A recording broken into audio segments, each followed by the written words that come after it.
세상 사람들은요, 죽음을 두려워합니다. 그렇죠? 죽음에 대해서 생각하실 아직 이게 뭐 나이가 아니실 수도 있고요. 사실은 저는 이제 뭐 40대가 된 저는 죽음에 대해서 생각을 실제적으로 느끼지는 못하는 것 같습니다.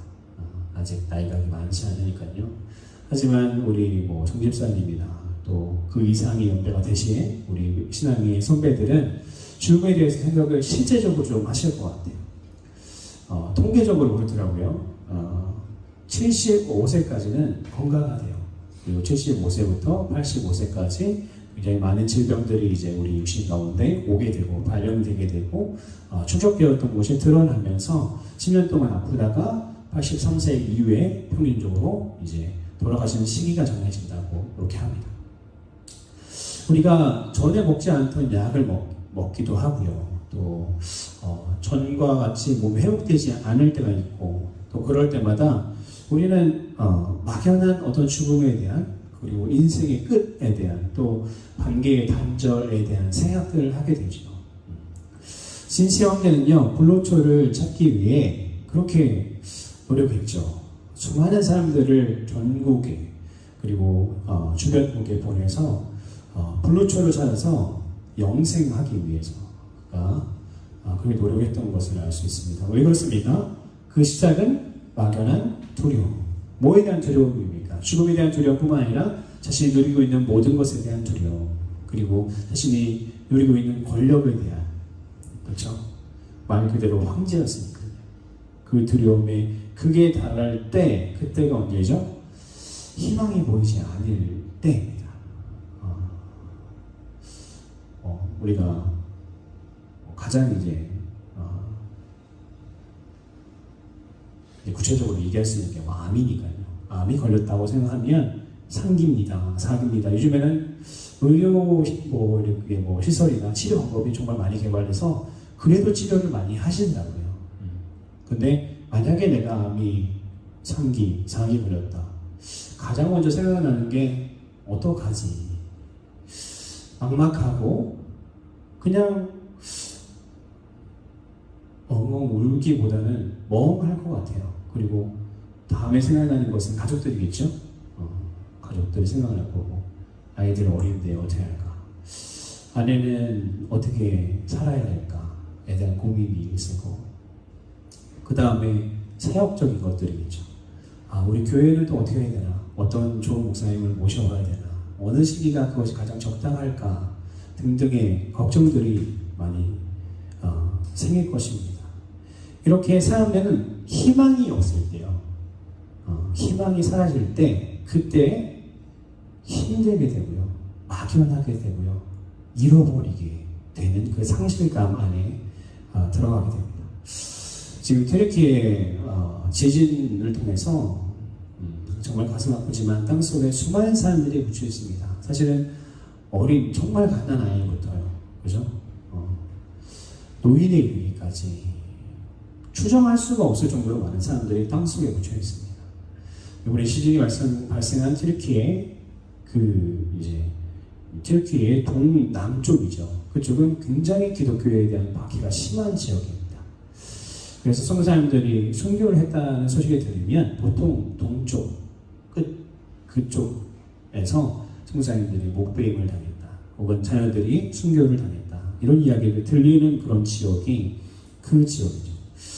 그 땅 속에 이제 묻혀있는 정말 그 사람들, 얼마나 지금 힘들고 죽음 앞에 놓인 사람과 또 죽음을 바라보는 사람들이 얼마나 많을까?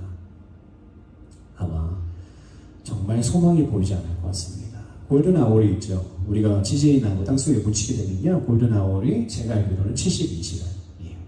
72시간이 훨씬 지났습니다. 지금 이제는 살 소망이 안 보이는 그 어두움 속에서 흙이나 돌에 몸이 짓눌려서 힘들고 어려운 그 상황 가운데 사람들이 무엇을 가장 간절하게 찾고 있을까요? 그것은 아마 희망이라고 얘기할 수 있을 거예요. 어떤 종류의 희망이든지 살 수 있다는 희망, 소망, 죽음 이후에 주어진 영생에 대한 소망, 이런 것들에 대해서 수없이 생각하고 있지 않을까요? 그러다 돌아가신 분들도 계시고. 그것이 없는 사람들은요, 두렵겠죠. 그 땅 속에서. 여러분들 남의 이야기가 아닙니다. 저희도요, 언제 저희가 생을 마감할지 모르는 거예요. 저는 어렸을 때 저도 뭐 이렇게 통증들이 있었어요. 그러면은 저희 같은 경우는 저도 이제 어렸을 때 몸이 굉장히 아팠던 사람이라 앞으로 그러면 죽음에 대해서 생각하게 되고, 그리고 죽음은 왜 있는 것인가에 대해서 어렸을 때부터 막 이렇게 생각하는 시간들이 보통 이제 갖게 되지 않습니까? 그런데 우리가 소망이 없고 희망이 없는 그때가 진짜 닥치게 되면요, 우리에게 무엇이 필요합니까? 무엇이 필요합니까? 막연하게나마 믿음이 필요합니다. 그래, 내가 믿고 있는 이 무슬림, 그죠? 터키에 다 무슬림 99% 이상이 무슬림 지역이잖아요. 이 신이 나를 구원해 줄 거야. 천국에 가면 나도 행복하게 살 수 있어. 라는 그런 믿음이 있어야 되죠. 현재 그들이 땅속에서 무슨 생각을 할까? 자신의 신이 구원해 줄 거라고 확실한 믿음이 점점 커질까요? 나는 이제 좋은 곳으로 갈 수 있다는 그런 생각들. 지금 상황은 괴롭지만, 나는 지금 죽어가지만 나의 신이 확실히 나를 구원해 줄 거라는 확신이 있을까요? 여러분 어떻게 생각하십니까? 사형장의 간증들을 들어보면요, 한 장로님을 통해서 저희가 사형장의 이슬로 사라지는 그 죄수들의 이야기를 많이 들었지 않습니까? 죽기 전에 저 사람이 어떤 종교를 가졌는지 확연하게 드러난다고 합니다. 예수님을 믿는 사람과 그렇지 않은 모든 종류의 사람들은 다르다라고 이야기하죠. 왜일까요? 진리는 하나이기 때문에 그렇습니다. 진리는 분명히 마지막에 드러나게 되어 있습니다. 마지막이요. 똑같이 사는 것 같아요. 똑같이 세상에 사는 사람들도 잘 살고 있는 것 같고, 우리도 균형 있게 잘 살고 있는 것 같아요. 더 나아가서는요, 교회 안에서도요, 신앙생활을 하는 모든 사람들이 비슷하게 신앙생활을 하는 것 같아요. 하지만 우리 끝에 가면 극명하게 그 사실이 비교된다는 것입니다. 예수 믿는 사람과 그렇지 않은 사람 다를 수밖에 없죠. 우리 교회는 우리 교회를 지구촌 선생님을 포함한 모든 교회는요, 그냥 유일신을 믿는 하나의 종교로 선포되기를 거부합니다. 그렇죠. 우리를 종교라고 말하는 모든 사람들에게 우리는 종교가 아닙니다 라고 선포하는 게 우리 기독교예요. 그죠? 말에 어폐가 있지만 어쩔 수 없으니 진리의 빛 예수 그리스도를 믿고 그분을 통해서 구원을 얻는 공동체이지요. 예수님만이 길이요 진리요 생명이라는 고백이 전부인 우리는 강한 면을 가지고 있습니다. 왜요? 우리의 끝을 알고 있는 사람이기 때문에 그래요. 우리 영원한 그 인생을 우리가 알고 있기 때문에 그렇습니다. 저는 가끔 이런 생각들을 해요.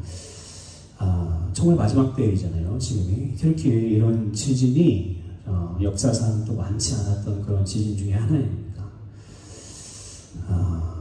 누가 나에게 와서 내가 1억을 줄 테니 예수님 없다, 죽었다라고 해봐. 내가 1억 줄게. 어떻게 할까? 안 한다고 하겠죠, 모든 사람이. 그런데 진짜 그럴까? 솔직하게 내 자신에게. 저는 안 한다고 할 것 같습니다. 그래도 누가 저에게 와서 예수님 믿을래? 아니면 죽을래? 라고 칼을 들이대면 어떻게 할까? 저는 죽음을 택하고 싶습니다. 죽음을 택하고 싶어요. 근데 그 당시에 제가 하나님과 동행하지 못하고 영적으로 온전히 서 있지 못하다면 순간 내 자녀들이 생각나고, 아내가 생각나고, 내 주변에 사랑하는 나를 아끼는 사람들이 생각나면서 예수를 부인할 수도 있겠지요. 하지만 예수를 부인하지 않는다고 생각하고 그렇게 살고 있어요. 그게 어떻게 보면 정상의 신앙인이잖아요. 누구든지 순교라는 단어를 좋아하는 사람은 없습니다. 어떤 목사님들은 그렇게 이야기하는 걸 들었어요. 진짜 하나님께서 순교 당하게 하신다. 너의 믿은 만큼 하나님께서, 네가 말한 만큼 하나님께서 이루시기 때문에 너에게 순교를 만약에 하나님께서 허락하신다면 그것이 정말 큰 영광이지만 남겨진 아이들은 어떡하니? 너의 그 어린 아이들, 부인은 어떡하니? 가족들은 어떡하니? 그러니까 건강하게 이 땅 가운데 열심으로 최선을 다해서 주를 섬기며 하나님 나라를 위해서 사는 것이 더 좋지 않겠니? 라는 이야기들을 합니다. 하지만 이것은 상황이지 않습니까? 마지막 때에 정말 예수님을 믿지 않는 그 박해의 때가 우리 가운데 데살로니가 교회 가운데 왔던 그런 박해가 우리 교회 가운데 왔을 때, 우리 삶 가운데 실제적으로 왔을 때 우리는 어떻게 할 거냐는 겁니다. 그 희망 없는 그 칼자루 한 자루 앞에 우리가 예수님을 부인할 것인지, 아니면 예수님을 부인하지 않고 정상적인 신앙인의 삶, 그 고백을 할 것인지 우리는 한번 생각해 보아야 됩니다. 예수님을 사랑하는 사람은요, 예수님을 부인할 수 없지요. 예수님을 사랑하는 사람은요, 예수님과 동행할 수밖에 없지요. 예수님을 사랑하는 사람은요, 예수님과 시간을 보낼 수밖에 없습니다. 여러분들의 삶에 예수님이 살아계시지요.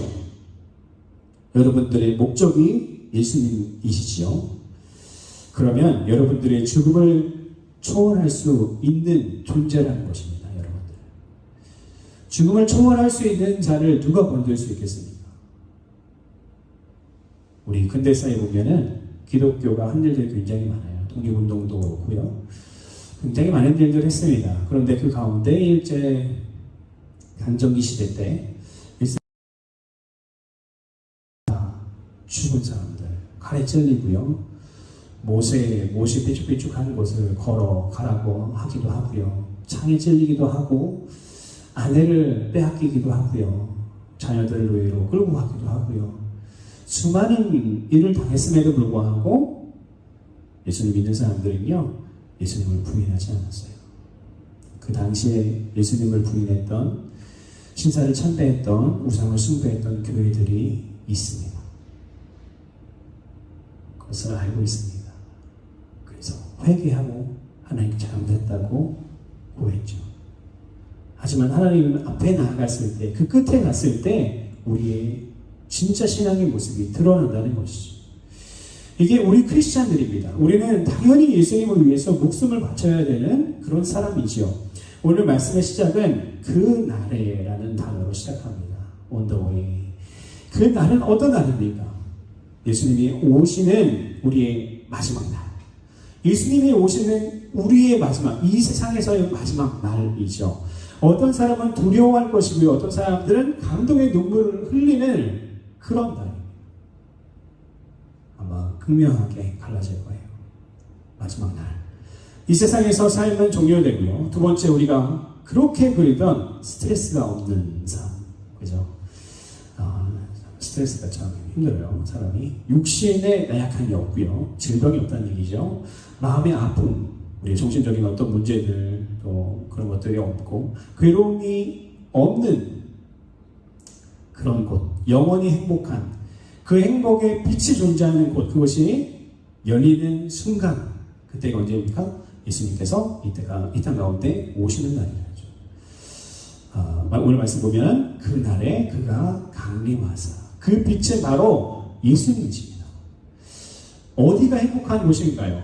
이 땅도 공산주의자들, 너무 기독교와 상극인 공산주의자들, 그들이 말하는 유토피아, 이 땅 가운데 가능합니다. 어떻게 가능하죠? 예수님께서 이 땅 가운데 오실 그때 예수님을 믿고 예수님의 자녀된 자들은 그 곳 자체가 천국이라는 겁니다. 하나님의 영광, 예수 그리스도의 영광과 성령님의 그 영광이 비춰지는 그 빛이 있는 곳이 천국이라는 것이죠. 그래서 넓은 의미의 천국은 어디입니까? 이 땅 가운데서도 우리가 천국을 누리며 살아야 됩니다 라고 이야기하지 않습니다. 왜요? 하나님의 영광이 나의 삶 가운데 있다면 지금 내가 서 있는 이곳이 바로 천국이라는 것이죠. 이날은 하나님께서 정해놓으신 날입니다. 심판이 이루어지는 날. 구약에서는요, 이날을 여호와의 날, 심판의 날이라고 말씀하십니다. 아까 복음 말라기서 5장 4절 말씀에도 나와 있죠. 이날에는 예수님이 모든 심판권을 위임받으시고요, 우리를 판단하시는 날이에요. 우리가 사는 모든 순간순간, 역사의 순간순간은 하나님의 종말의 시간, 그 톱니바퀴에 맞물려 가고 있다는 것을 우리는 기억해야 됩니다. 저는 수동시계를 좋아합니다. 전자시계. 지금도 이렇게 디지털 시계를 찾고 있지만, 제가 제일 좋아하는 시계는 수동시계예요. 싸든 비싸든 상관없어요. 요즘에는 굉장히 싼 수동시계들도 굉장히 잘 나오는데요. 수동시계 안쪽을 보면요, 안쪽에 뒤집어 보면 안쪽에 보이게 된 시계들이 굉장히 대부분입니다. 왜요? 그것을 보면서 많은 생각들을 하게 돼요. 톱니바퀴가 돌아가면서 맞춰지는, 정확하게 맞아 떨어지는 그것을 보면서 많은 생각들을 하게 되거든요. 그 안에 보면요, 너무도 정밀하고 한 작은 부품들이 톱니바퀴에 맞물려서 돌아가요. 시간과 분과 초와 날과 월과 등등의 정보를 정확하게 알려줍니다. 대단한 것 같아요. 그걸 어떻게 계산해서 그렇게 넣었을까? 하나님의 종말의 톱니바퀴가 지금도 돌아가고 있다는 걸 우리는 알아야 되죠. 그런데 그 안에 악의 요소와 선의 요소가 있다고 한번 가정해 봅시다. 하나님의, 생각해 보세요. 잘 상상해 보셔야 됩니다. 하나님의 종말의 톱니바퀴가 돌아가고 있습니다. 여러분들의 하나의 순간에 생각하는 생각, 나의 머리카락의 흐느낌 하나까지도 하나님의 종말의 톱니바퀴에 돌아가는 것에 영향을 준다고, 우리가 영향을 주는 게 아니라 그것에 우리가 영향을 받고 살아간다고 생각했을 때, 여러분 한번 상상해 보세요. 근데 그 안에 악의 양, 그리고 선의 양이 있잖아요. 선의 양으로 우리가 표현해보면, 가정해보면, 그것이 채워주면 종말이 온다. 그것이 어떤 거든, 선이든 악이든요.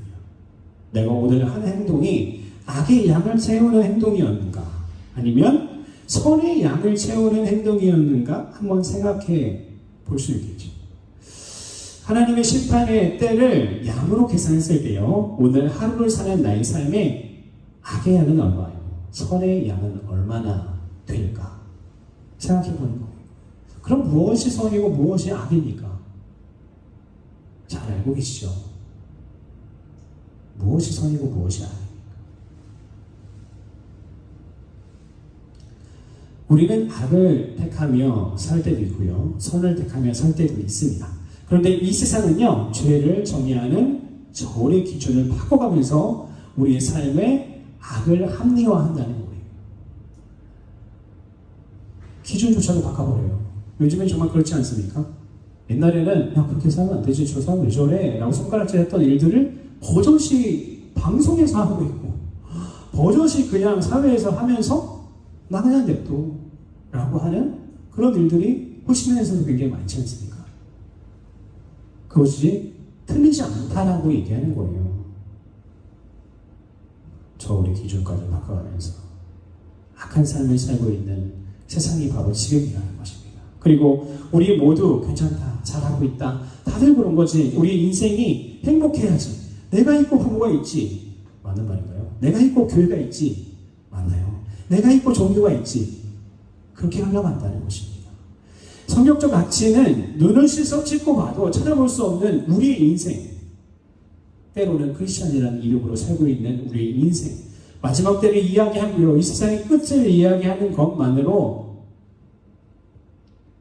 민폐가 되는 교회, 그곳에서 어떻게 하나님의 진리 말씀이 선포되겠습니까? 다음 말씀에 보면요, 그의 성도들에게 영광을 받으시고, 본절에서는 부정사 수동태 알 필요는 없는데요, 이렇게 쓰여져 있습니다. 성도들 안에서 영광이 드러나는 거예요. 우리 안에서 하나님의 영광이 드러나게 됩니다. 당연한 이야기일 수 있어요. 우리 안에 지금 누가 계십니까? 예수 그리스도가 살아계시죠. 살아계신 그분이 그 순간에, 예수님의 재림의 순간에 예수님께서 이렇게 이 땅 가운데 임재하시겠죠. 그러면서 온 세상이 변화되고 우리 안에 하나님의 영광이 빛처럼 비춰질 것 같아요. 약간 히어로물 같은 거 보면은 이렇게 가슴 같은 데서 이렇게 빛이 이렇게 비쳐 나오는 것처럼 하나님의 그 영광이 우리 안에, 예수 그리스도가 우리 가운데 살아계신 그 영광이, 그분이 실제적으로 재림하실 때, 천군 천사들과 함께 재림하신다고 하셨으니까 재림하신 그때에 우리 안에서 그 영광이 드러나 하나님께 영광을 돌리게 된다는 거예요. 그건 굉장히 자연스러운 행동이죠. 성도들이 예수님의 재림을 보는 순간 자신의 신분을 깨닫게 될 거라고 저는 생각합니다. 구원받는 자들은요, 그들 안에 구원의 기쁨과 소망이, 행복이 넘쳐 흐르게 될 것입니다. 그렇지 않은 사람들은요, 굉장히 힘들고 굉장히 괴로운 시간을 보내겠죠. 이것은 하나님의 창세로부터 그리고 예수님의 십자가와 부활의 그 승천의 사건들, 모든 사건들을 통해서, 그의 말씀들을 통해서 성령님의 역사로부터 계획되었던 구원의 완성이 바로 그때라는 것입니다. 모든 죽은 자들이 살아나고요, 회복되고요, 다 하나님 앞에, 다 예수 그리스도 그 심판자 앞에 서는 그때, 그 영광이 우리 안에서부터 만물로부터 일어나 모든 영광을 우리 예수님께 드러나게 되는 것입니다.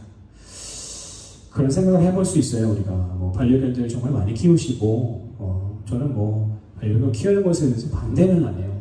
굳이 제가 키울 필요는 없지만, 나이가 드신 노인들이나 이런 분들은 반려견 키우면서 자식들의 빈자리를 채워나가는 거 나쁘지 않다고 생각합니다. 그들 안에도 뭐가 있습니까? 하나님의 영광이 있죠. 그들 안에 천국을 갈 수 있는 영은 없지만 하나님의 영광, 하나님을 아는 존재들이에요. 그들이 동물, 식물 모든 것들이요, 하나님께서 재림하실 때 그들도 회복될 겁니다. 우리가 말하는 천국에 같이 간다 이런 의미는 아닐 거예요. 천국에 가면 우리가 너무 강아지를 좋아하면 천국에도 강아지가 있겠죠? 그죠? 그래서 천국에 같이 갈까요? 연구해 보세요. 한번 천국 강아지들이. 그렇지만 마지막 때 예수 그리스도께서 이 땅 가운데 오실 그때에 모든 동물과 식물과 온 지구는 하나님 앞에 변화된다는 거예요. 그리고 하나님께 영광 돌린다는 것이죠. 얼마나 기쁠까요? 얼마나 기쁨이 넘쳐날까요? 그 순간에. 그 다음 말씀 보니까 그의 성도들이라는 그의라는 말이 있습니다. 예수님께서는 당신의 성도들에게 그 영광을 받으신다는 거예요. 누구에게요? 하나님을 믿고 하나님을 따랐던 하나님의 성도들에게. 예수님의 성도, 그리고 그 반대쪽에 있는 예수님의 성도가 아닌 사람들에게는 어떨까요? 아까 얘기했지만 바위 뒤에 숨고요, 산 뒤에 숨고, 예수님의 얼굴을 보지 않기 위해서 그렇게 도망할 것입니다. 누구의 모습과도 같습니까? 아담과 하와의 모습을 우리가 보는 것 같지 않습니까? 하나님의 얼굴을 피하고 있죠. 왜요? 자신의 모습이 낱낱이 드러나는 그 시기이기 때문에 그렇습니다. 그리고 그 영광에 참여하지 못하는 자가 된다는 것이죠. 슬피 울며 이를 갈며 있을 자들.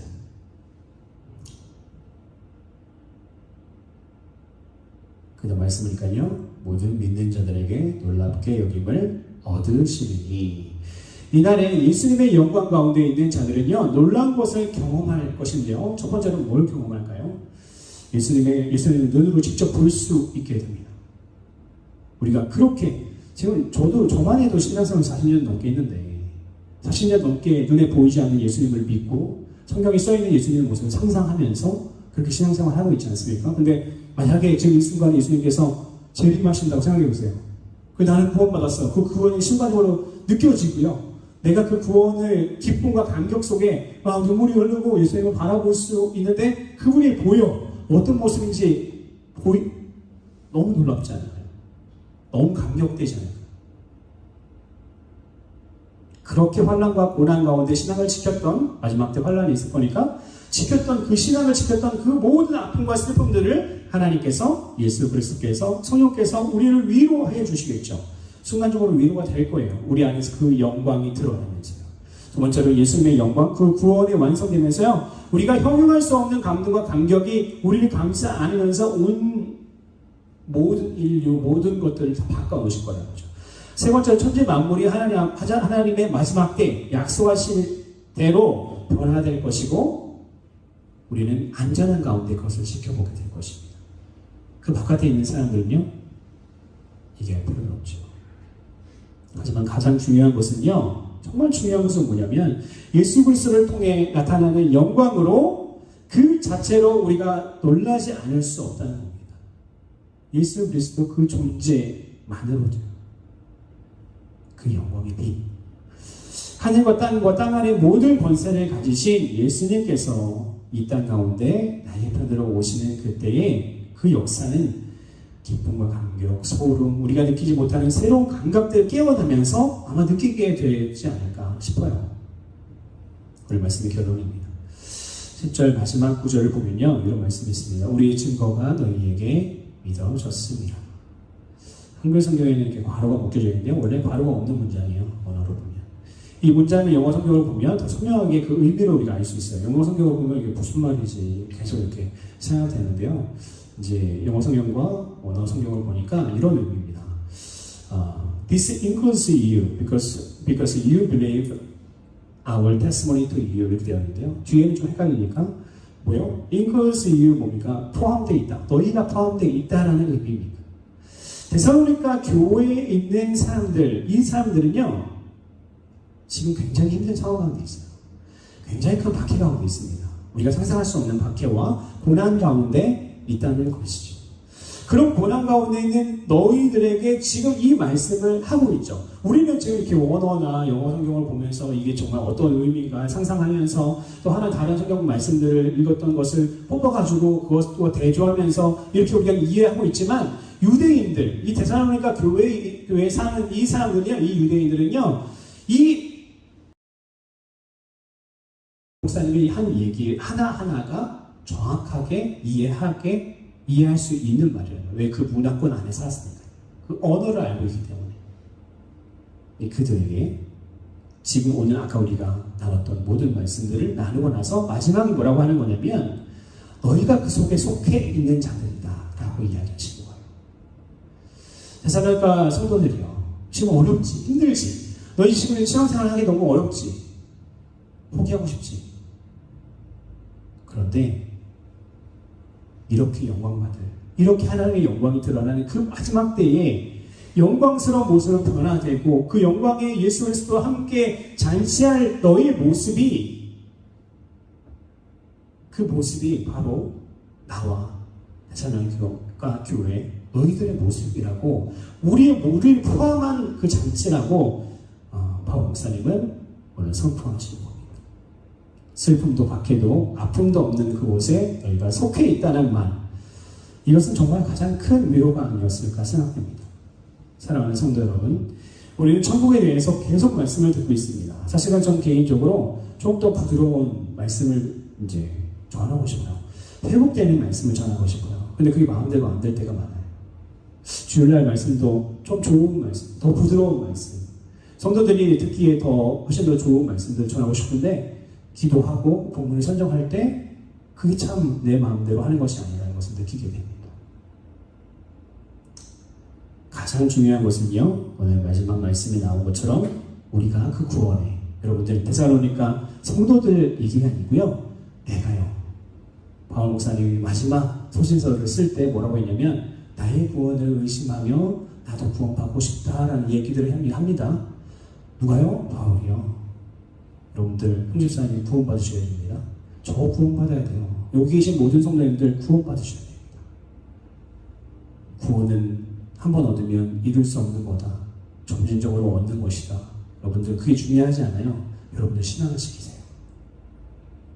하나님을 위해서 무언가하세요. 그것을 통해서 확인하세요. 그 확인하는 작업들이 뭐예요? 헌신이죠. 우리에게 하나님께서 오늘 말씀 주시는 건 무엇입니까? 그 영광스러운 하나님의 마지막 그때에 우리가 드러나는 우리 아이덴티티가 드러나는 그때에 뭐 하는가요? 너희도 그 안에 속해 있어야 된다는 겁니다. 우리가 그 구원에, 천국에 예수님의 영광 가운데 속해 있어야 하는 것인데 우리가 그렇지 않은 삶을 산다면 우리 열매를 본다고 하셨는데, 아무리 우리가 우리의 자녀의 교육과 사업과 직장 생활에서 성공하여서 이 땅 가운데 명예를 얻고 돈을 얻고 행복을 누리며 이 땅 가운데서 인정받는 그런 삶을 잘 살면 뭐합니까? 천국에 속하지 않은 사람으로 만약에 된다면 우리는 완벽하게 실패한 인생이에요. 무엇보다 저도 저희 자녀들을 기르는 아빠로서 영어는 잘했으면 좋겠다, 베트남어는 잘했으면 좋겠다, 이런 욕심이 있어요. 근데 그런 거 아무것도 잘 못해도 예수를 먼저 잘 믿었으면 좋겠어요. 그리고 그들이 자신의 신앙을 지키고 더 나아가서는 많은 사람들을 예수 그리스도께 인도하는 사람들이 되었으면 좋겠다는 생각을 합니다. 그들도 내가 생각하는 것처럼 간절하게 주 예수 그리스도 앞에 붙어 있고, 그리고 더 많은 사람들에게 주 예수 그리스도를 전하는 그런 사람이 되었으면 좋겠다. 우리 교회가 다음 세대에게 집중하는 것이 무엇입니까? 그들이 영어를 잘하게 하는 거요? 아닙니다. 그들이 뭐 말씀 암기 잘하는 거요? 아니죠. 강사 잘하는 아이들이요? 아닙니다. 뭡니까? 결국은 천국에 속한 사람들, 이 일에 포함되어 있는 하나님의 그 영광된 그 일에 포함된 사람들이 되어야 된다는 것이죠. 그러니까 우리 평생에 가장 복된 일이 무엇입니까? 예수님을 만난 것입니다. 예수님을 만나는 것. 우리 예배 전에 틀어놨던 찬양이 있었는데요. 가사 기억나실지 모르겠어요. 나의 평생에 가장 잘한 일은 내가 예수님을 주로 섬긴 것이다. 이런 가사의 찬양인데요. 주를 섬기는 것에 후회가 없습니다. 내가 걸어온 모든 시간 다 주의 은혜입니다. 내가 걸어갈 모든 날도 주만 섬기며 살겠습니다. 오직 예수 이름 부르며 살아가리라. 나는 후회 없습니다. 여러분들 신앙생활 하기 어려우시죠? 말씀대로 살기 어렵습니다. 그냥 내가 하고 싶은 대로 하고 싶은데 왜 이렇게 하지 말라는 게 많은지, 성경에. 그냥 내 본능은 그 반대를 이야기하고요. 성경은 또 그의 반대를 이야기하게 되죠. 그런데 우리가 하나님을 사랑하는 하나님의 사람, 천국에 속한 사람은요, 하나님의 말씀대로 사는 사람이고요. 그리고 주변에 그 사랑을 전하는 사람이 아닌가 생각됩니다. 우리 평생에 가장 복된 일, 가장 잘한 일은 무엇입니까? 예수를 믿는 일이고, 그 예수를 믿는 그 일을 통해서 우리가 더욱더 행복한 것인 줄 믿습니다. 그 행복 안에 우리가 사는 우리 지구촌 스생명교회 모든 성도님들이 되기를 간절히 축원합니다. 이 시간 한번 기도해 볼까요? 하나님께